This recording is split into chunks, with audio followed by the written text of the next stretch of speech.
ओम शांति।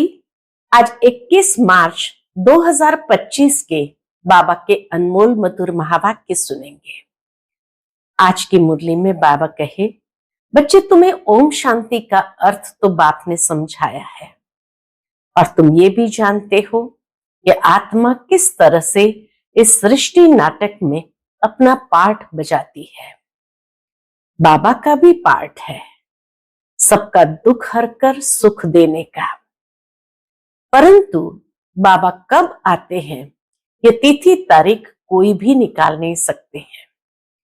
ये तो जरूर है कि रात्रि के समय में आते हैं, परंतु कौन सी रात्रि?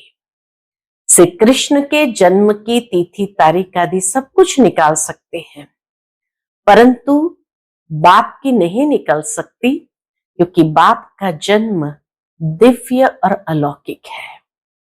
तो इसलिए बाबा कहे, तुम बच्चों को अब आत्म अभिमानी बनने का अभ्यास करना है। दुनिया तो सारी देह अभिमान के वशीभूत है, इसीलिए अनेक पाप कर्म करते हैं, माया के वशीभूत होते हैं। जितना तुम आत्म अभिमानी बनते जाएंगे, बाप को याद करते जाएंगे, उतना स्वयं में योग बल को जमा करेंगे और इसी योग बल से ही तुम माया पर संपूर्ण जीत प्राप्त कर सकते हो।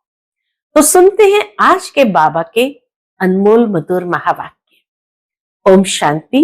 मीठे बच्चे, तुम्हें अपने योग बल से सारी सृष्टि को पावन बनाना है। तुम योग बल से ही माया पर जीत पाकर जगत जीत बन सकते हो। आज की मुरली से प्रश्न है, बाप का पाठ क्या है? उस पाठ को तुम बच्चों ने किस आधार पर जाना है? उत्तर है, बाप का पाठ है सबके दुख हरकर सुख देना, रावण की जंजीरों से छुड़ाना। जब बाप आते हैं तो भक्ति की रात पूरी होती है। बाप तुम्हें स्वयं अपना और अपनी जायदाद का परिचय देते हैं। तुम एक बाप को जानने से ही सब कुछ जान जाते हो। आज की मुरली से पहले गीत बजा है, तुम ही हो माता पिता तुम ही हो। ओम शांति। बच्चों ने ओम शांति का अर्थ समझा है। बाप ने समझाया है, हम आत्मा है। इस सृष्टि ड्रामा के अंदर हमारा मुख्य पार्ट है। किसका पार्ट? आत्मा शरीर धारण कर पार्ट बजाती है। तो बच्चों को अब आत्म अभिमानी बना रहे हैं।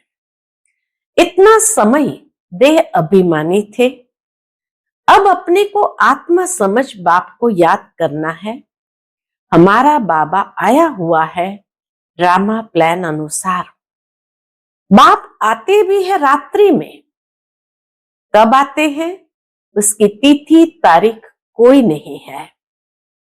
तिथि तारीख उनकी होती है जो लौकिक जन्म लेते हैं।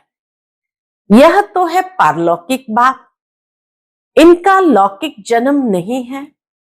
श्री कृष्ण की तिथि तारीख समय आदि सब देते हैं। इनका तो कहा जाता है दिव्य जन्म। बाप इनमें प्रवेश कर बताते हैं कि यह बेहद का ड्रामा है। बाबा प्रवेश करके बताते हैं कि यह बेहद का ड्रामा है। इसमें आधा कल्प है रात। जब रात अर्थात घोर अंधियारा होता है तब मैं आता हूं। बाबा कब आते हैं? जब रात अर्थात घोर अंधियारा होता है तब आते हैं। तिथि तारीख कोई नहीं। इस समय भक्ति भी तमो प्रधान है। आधा कल्प है बेहद का दिन। बाप खुद कहते हैं, मैंने इनमें प्रवेश किया है। गीता में है भगवान वाच, परंतु भगवान मनुष्य हो नहीं सकता। श्री कृष्ण भी दैवी गुणों वाला है। यह मनुष्य लोक है, यह देव लोक नहीं है। बाबा कहे, ये कोई देवलोक नहीं है, ये मनुष्य लोक है। गाते भी है ब्रह्मा देवताय नमः। वह है सूक्ष्म वतन वासी। कहते हैं ना, ब्रह्मा देवताय नमः, विष्णु देवताय नमः, शंकर देवताय नमः। तो वह है सूक्ष्म वतनवासी। बच्चे जानते हैं वहां हड्डी मांस नहीं होता है, वह है सूक्ष्म सफेद छाया। जब मूल वतन में है तो आत्मा को न सूक्ष्म शरीर छाया वाला है न हड्डी वाला है। परमधाम में न सूक्ष्म लाइट वाला शरीर है न हड्डी वाला है। इन बातों को कोई भी मनुष्य मात्र नहीं जानते हैं, बाप ही आकर सुनाते हैं। ब्राह्मण ही सुनते हैं और कोई नहीं सुनते। ब्राह्मण वर्ण होता ही है भारत में, वह भी तब होता है जब परम पिता परमात्मा प्रजापिता ब्रह्मा द्वारा ब्राह्मण धर्म की स्थापना करते हैं। तो ब्राह्मण वर्ण भी तब होता है भारत में जब परम पिता परमात्मा प्रजापिता ब्रह्मा द्वारा ब्राह्मण धर्म की स्थापना करते हैं। अब इनको रचता भी नहीं कहेंगे, नई रचना कोई रचते नहीं है, सिर्फ रीजेन्युएट करते हैं, नवीनीकरण करते हैं। बुलाते भी है, हे बाबा पतित दुनिया में आकर हमको पावन बनाओ। अभी तुमको पावन बना रहे हैं, तुम फिर योग बल से इस सृष्टि को पावन बना रहे हो। माया पर तुम जीत पाकर जगत जीत बनते हो। योग बल को साइंस बल भी कहा जाता है। तो योग को दूसरे शब्द में विज्ञान भी कहते हैं, इसलिए बाबा कहे इसको साइंस बल भी कहा जाता है। ऋषि मुनि आदि सब शांति चाहते हैं, परंतु शांति का अर्थ तो जानते नहीं। यहां तो जरूर पाठ बजाना है ना। शांति धाम है, स्वीट साइलेंस होम। तुम आत्माओं को अब ये मालूम है कि हमारा घर शांति धाम है, यहां हम पाठ बजाने आए हैं। बाप को भी बुलाते हैं, हे पतित पावन दुख हरता सुख करता आओ, हमको इस रावण की जंजीरों से छुड़ाओ। भक्ति है रात, ज्ञान है दिन। रात मुर्दाबाद होती है, फिर ज्ञान जिंदाबाद होता है। ये खेल है सुख और दुख का। तुम जानते हो पहले हम स्वर्ग में थे, फिर उतरते उतरते आकर नीचे हेल में पड़े हैं। कलयुग कब खलास होगा, फिर सतयुग कब आएगा, ये कोई नहीं जानते। तुम बाप को जानने से बाप द्वारा सब कुछ जान गए हो। मनुष्य भगवान को ढूंढने के लिए कितना धक्का खाते हैं, बाप को जानते ही नहीं। जाने तब बाबा कहे जाने तब जब बाप आकर अपना और जायदाद का परिचय दे। वर्षा बाप से ही मिलता है, मां से नहीं। इनको मम्मा भी कहते हैं, ब्रह्मा बाबा को बड़ी मां भी कहते हैं, मम्मा भी कहते हैं, परंतु इनसे वर्षा नहीं मिलता है। इनको याद भी नहीं करना है। ब्रह्मा विष्णु शंकर भी शिव के बच्चे हैं, यह भी कोई नहीं जानते। बेहद की सारी दुनिया का रचयिता एक ही बाप है, बाकी सब है उनकी रचना। यह हद के रचयिता, बाकी सब है उनकी रचना या हद के रचयिता। अब तुम बच्चों को बाप कहते हैं मुझे याद करो तो तुम्हारे विकर्म विनाश हो। मनुष्य बाप को नहीं जानते हैं तो किसको याद करे। इसलिए बाप कहते कितने निधन के बन पड़े हैं। यह भी ड्रामा में नूंद है। भक्ति और ज्ञान दोनों में सबसे श्रेष्ठ कर्म है दान करना। भक्ति में भी सर्वश्रेष्ठ कर्म दान को माना गया है, तो ज्ञान मार्ग में भी सबसे श्रेष्ठ कर्म है दान करना। भक्ति मार्ग में ईश्वर अर्थ दान करते हैं, इसलिए कोई कामना तो जरूर रहती है। समझते हैं जैसा कर्म करेंगे वैसा फल दूसरे जन्म में पाएंगे। इस जन्म में जो करेंगे उसका फल दूसरे जन्म में पाएंगे, जन्म जन्मांतर नहीं पाएंगे। एक जन्म के लिए फल मिलता है। सबसे अच्छे से अच्छा कर्म होता है दान।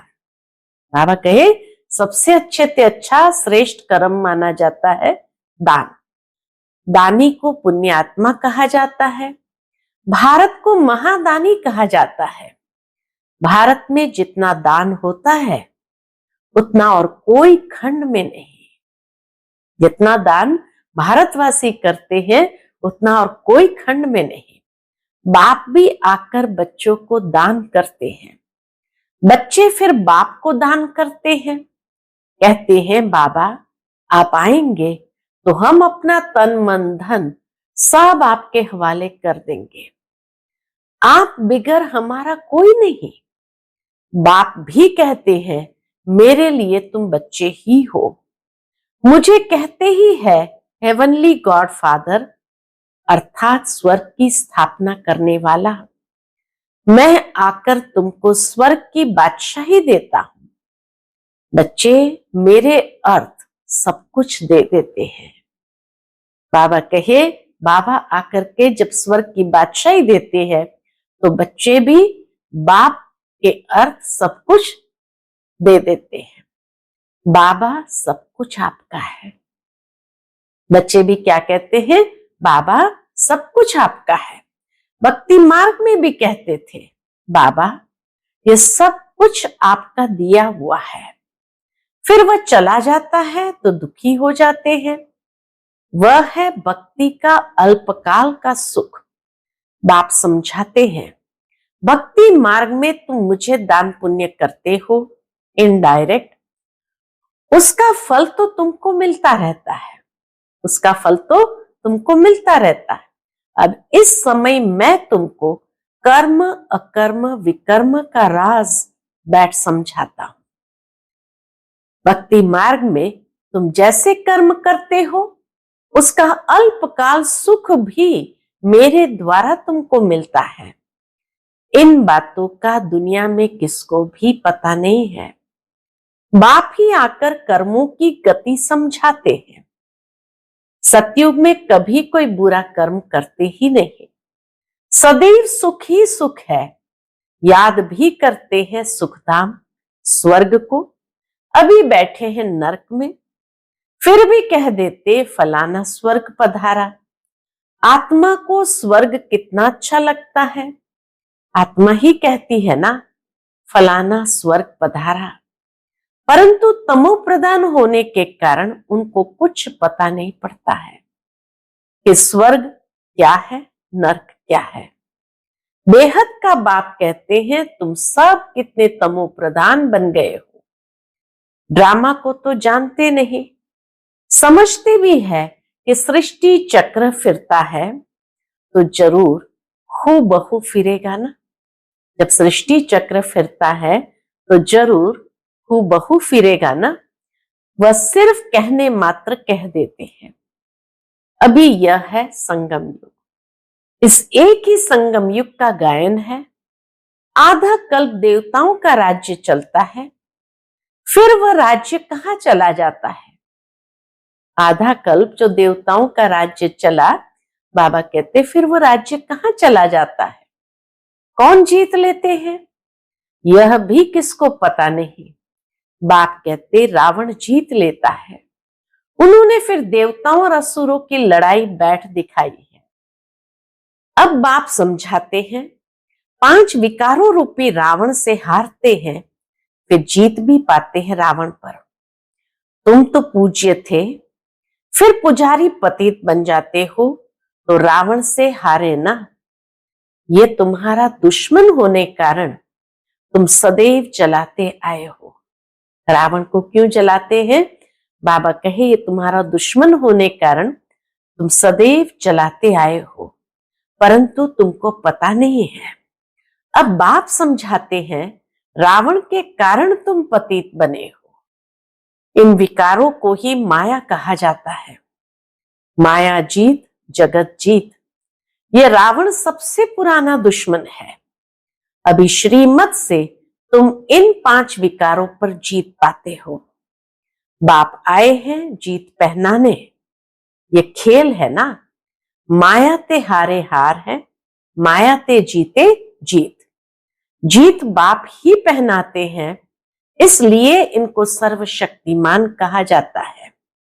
रावण भी कम शक्तिमान नहीं है, परंतु वह दुख देते हैं, इसलिए गायन नहीं है।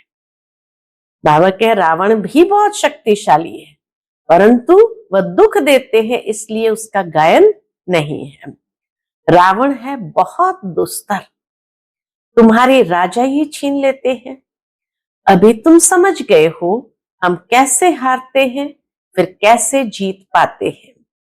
आत्मा चाहती भी है, हमको शांति चाहिए, हम अपने घर जावे। भक्त भगवान को याद करते हैं, परंतु पत्थर बुद्धि होने कारण समझते नहीं। याद करते रहते हैं भगवान को, लेकिन समझते नहीं। भगवान बाबा है तो बाप से जरूर वर्षा मिलता होगा, मिलता भी जरूर है, परंतु कब मिलता है, फिर कैसे गंवाते हैं, यह नहीं जानते हैं। बाप कहते मैं इस ब्रह्मा तन द्वारा तुमको बैठ समझाता हूं। मुझे भी ऑर्गन्स चाहिए ना, मुझे अपनी कर्मेंद्रिया तो है नहीं, इसीलिए बाबा को ऑर्गन्स लेना पड़ता है। सूक्ष्म वतन में भी कर्मेंद्रियां है, चलते फिरते जैसे मूवी बाइस्कोप होता है, ये मूवी टॉकी बाइस्कोप निकले हैं, तो बाप को भी समझाने में सहज होता है। उन्हों का है बाहुबल, तुम्हारा है योग बल।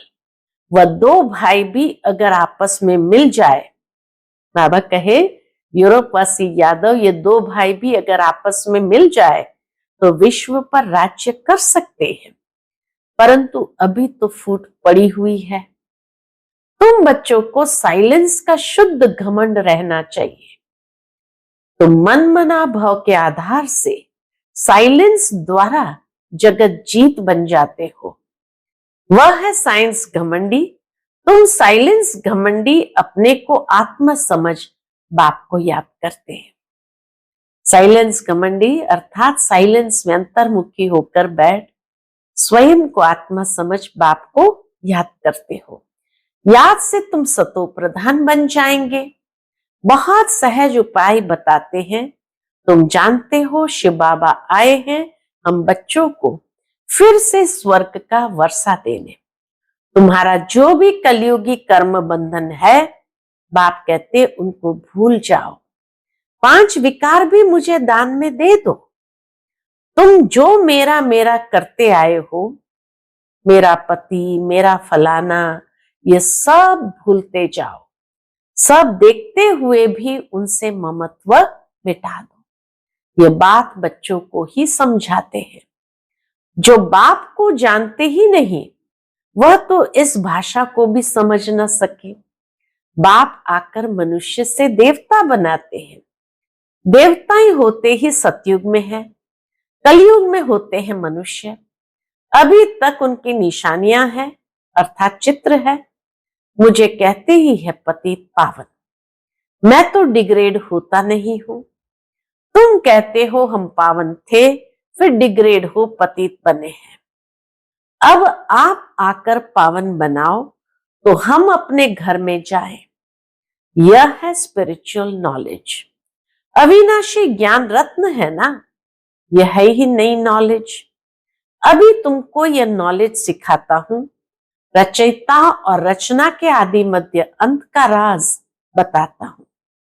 अभी यह तो है पुरानी दुनिया, इसमें तुम्हारे जो भी मित्र संबंधी आदि है, देह सहित सबसे ममत्व निकाल दो। अभी तुम बच्चे अपना सब कुछ बाप हवाले करते हो। बाप फिर स्वर्ग की बादशाही 21 जन्मों के लिए तुम्हारे हवाले कर देते हैं।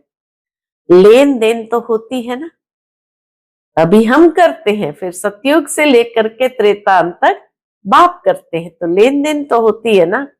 बाप तुमको 21 जन्म के लिए राज्य भाग्य देते हैं। 21 जन्म 21 पीढ़ी गाई जाती है ना, खाली जन्म नहीं, 21 पीढ़ी भी, अर्थात 21 जन्म पूरी लाइफ चलती है। बीच में कभी शरीर छूट नहीं सकता, अकाले मृत्यु नहीं होती। तुम अमर बन और अमरपुरी के मालिक बनते हो, तुमको कभी काल खा न सके। अभी तुम मरने के लिए पुरुषार्थ कर रहे हो। किसके लिए पुरुषार्थ कर रहे? बाबा कहे अभी तुम मरने के लिए पुरुषार्थ कर रहे हो। बाप कहते देह सहित, देह के सब संबंध छोड़ एक बाप से संबंध रखना है। अब जाना ही है सुख के संबंध में, दुख के बंधनों को भूलते जाएंगे। गृहस्थ व्यवहार में रहते पवित्र बनना है। बाप कहते मामेकम याद करो, साथ साथ दैवी गुण भी धारण करो। बाप कहते मामेकम याद करो, साथ साथ दैवी गुण भी धारण करो। इन देवताओं जैसा बनना है। यह है एम ऑब्जेक्ट। ये लक्ष्मी नारायण स्वर्ग के मालिक थे। इन्होंने कैसे राज्य पाया, फिर कहां गए, ये किसको पता नहीं है। अभी तुम बच्चों को दैवी गुण धारण करने हैं, इसको भी दुख नहीं देना है। बाप है ही दुख हरता सुख करता, तो तुमको भी सुख का रास्ता सबको बताना है, अर्थात अंधों की लाठी बनना है। अभी बाप ने तुम्हें ज्ञान का तीसरा नेत्र दिया है। तुम जानते हो बाप कैसे पाठ बजाते हैं। अभी बाप जो तुमको पढ़ा रहे हैं, फिर यह पढ़ाई प्राय लोप हो जाएगी। देवताओं में ये नॉलेज रहती नहीं। तुम ब्रह्मा मुख वंशावली ब्राह्मण ही रचता और रचना के ज्ञान को जानते हो, और कोई जान नहीं सकते। ये लक्ष्मी नारायण आदि में भी अगर यह ज्ञान होता तो परंपरा चला आता। वहां ज्ञान की दरकार ही नहीं। सतयुग में ज्ञान की दरकार ही नहीं रहती, क्योंकि वहां है ही सदगति। अभी तुम सब कुछ बाप को दान देते हो, तो फिर बाप तुमको 21 जन्म के लिए सब कुछ दे देते हैं। ऐसा दान कभी होता नहीं। तुम जानते हो हम सर्वंश देते हैं।